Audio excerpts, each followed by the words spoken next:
ठाकरे सेना वगळून काँग्रेस ही महाविकास आघाडीतील इतर पक्षांना सोबत घेऊन निवडणुका लढणार आहे का, अशी शक्यता वर्तवली जाते।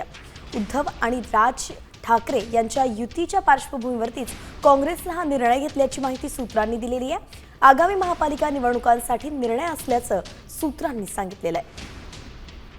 आपण बघतोय महाविकास आघाडीला सोबत घेऊन सगळे एकत्र लढणार आहे का असं बोललं जात आहे। मात्र आता ठाकरे बंधूंची एकत्रित युती होतीये आणि त्यावरूनच आता काँग्रेस याला अनुकूल आहे का असं बोललं जात होतं।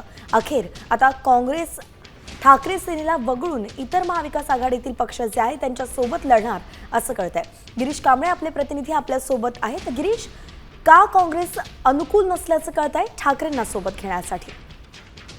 विधानसभा आणि लोकसभा निवडणुकीसाठी महाविकास आघाडी निर्माण झाली होती, मात्र स्थानिक स्वराज्य संस्थांमध्ये आता वेगवेगळ्या लढण्याची भूमिका सध्या पाहायला मिळते। उद्धव ठाकरे राज ठाकरे यांच्यासोबत युती करून लढण्याच्या तयारीत आहेत।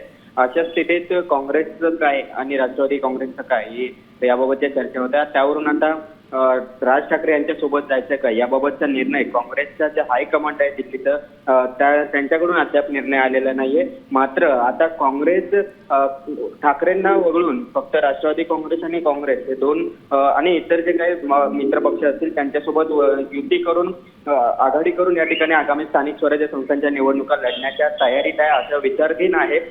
याबाबत ठाकरे गट काय भूमिका घेते हे देखील पाहावं लागेल। ठाकरेची 2 दिवसापूर्वी काँग्रेसच्या नेत्यांनी वरिष्ठ नेत्यांनी चर्चा केलेल्या भेट घेऊन त्यानंतर काल उद्धव ठाकरे राज ठाकरेंच्या भेटीसाठी गेलेले होते। आपण पाहिलं होतं भेटीगाठी झालेल्या आहे गिरीश, आणि त्यानंतर आता अखेर काँग्रेसची भूमिका समोर येते। मात्र ही सूत्रांची माहिती आहे, ठोस माहिती तर काँग्रेसचे नेतेच देऊ शकतील। धन्यवाद, सविस्तर अपडेट आपण दिली आहे। आता isakal.com आहे देशातील नंबर 1 ची मराठी न्यूज वेबसाईट। प्रत्येक अपडेटसाठी isakal.com ला नक्की भेट द्या।